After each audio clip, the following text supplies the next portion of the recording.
Estados Unidos, Grã-Bretanha e Canadá aplicaram novas sanções contra o Irã na última semana por conta do fornecimento de drones à Rússia.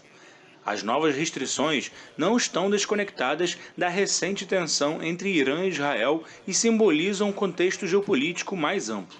Os ataques de drones e mísseis iranianos contra Israel no último dia 14 de abril foram uma resposta a uma ação israelense ao consulado iraniano em Damasco, na Síria. Vários conselheiros militares do Irã acabaram mortos.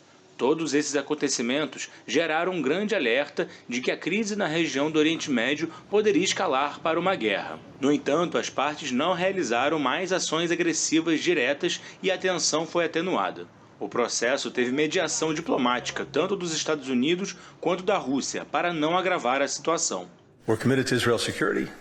We're also committed to de-escalating, to trying to bring this tension to a close. Были телефонные контакты между руководством России и Ирана, нашими представителями и израильтянами, и мы очень четко зафиксировали в этих разговорах и передали израильтянам, что Иран не хочет эскалации.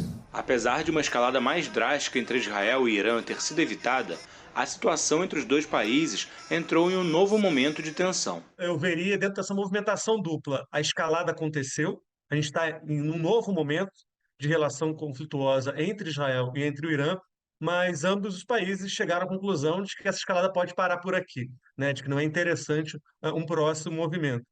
Agora, o que eu sempre reforço é conflitos armados não são ciências exatas.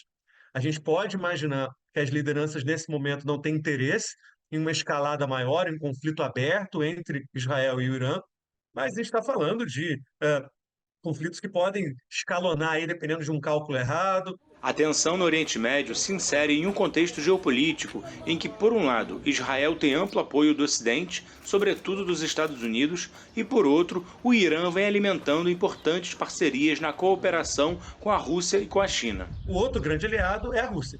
Né? A Rússia, desde que a gente teve o início das ações na Ucrânia, ela teve que reformatar a maneira como vende, por exemplo, seu gás e petróleo. O Irã entra como um elemento chave nesse contexto russo, na medida em que Moscou vem inaugurando plataformas novas para escoar esse gás, esse petróleo pelo Irã em direção à Índia. Então, o Irã aparece como uma estrutura geopolítica alternativa para uma Rússia que agora tem que encontrar, de certa forma, novos vendedores, né, novos compradores, na verdade, dos seus produtos. Vale lembrar que o Irã é um dos países que recentemente se juntaram ao grupo dos BRICS, originalmente formado por Brasil, Rússia, Índia, China e África do Sul.